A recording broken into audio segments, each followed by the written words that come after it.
Have you heard about the California bullet train? It's not going to be anything like they have in Holland or Japan. It has gone off the rails. Officials for the high-speed rail project say it's now $100 billion over budget since its original pitch. Not even close to done. Project managers say one section was supposed to have been finished by 2030, maybe 2033, maybe 20 never. It was only going to service the middle of the state where fewer people live, and no one wants to take a train from Bakersfield to Merced. I've been to both those places. They're great. Is it time to declare defeat and cancel the train tickets, Guy Benson? I think the person you need to turn this around is your sexy gay boyfriend, Pete Buttigieg, who's an expert on such matters, and he's got a great track record, no pun intended. So I think that's your magic bullet, so to speak. On a more serious note, I love this story. Whenever I see the latest update, and it's always catastrophic on this story, I chuckle, I smile. I don't feel bad for the taxpayers of California because they voted for this. They vote for people who continue these boondoggles. I feel sorry for the ones who always vote no, and they still remain in that state. I feel like libertarians don't have many just walking, talking billboards for their cause.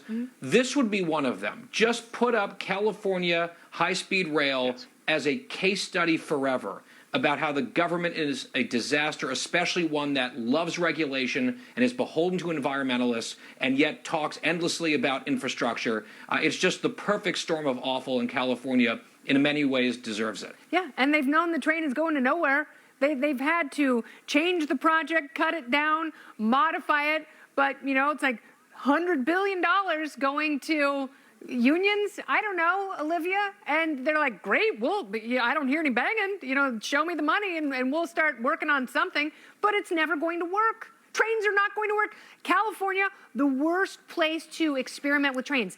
Go to the Eastern Seaboard where people actually take trains from New York to Boston and D.C. to New York, like Guy Benson, my sexy gay husband. Go ahead, Olivia. It's true. Well, it's ridiculous, absolutely. And so the original budget, I believe, was $35 billion, and it was supposed to be done in 2020.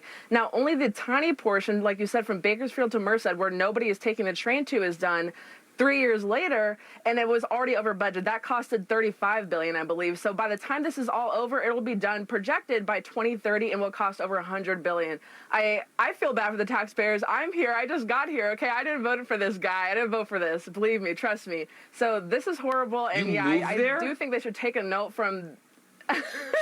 Listen, we all do crazy things for love. We do crazy things for love. Okay, don't judge me. But I didn't vote for this, and it is ridiculous. I don't even know if it will be done by 2030 at this point. Hopefully I'm out of this state by this point. I won't have to worry about it anymore because the price tag is ridiculous.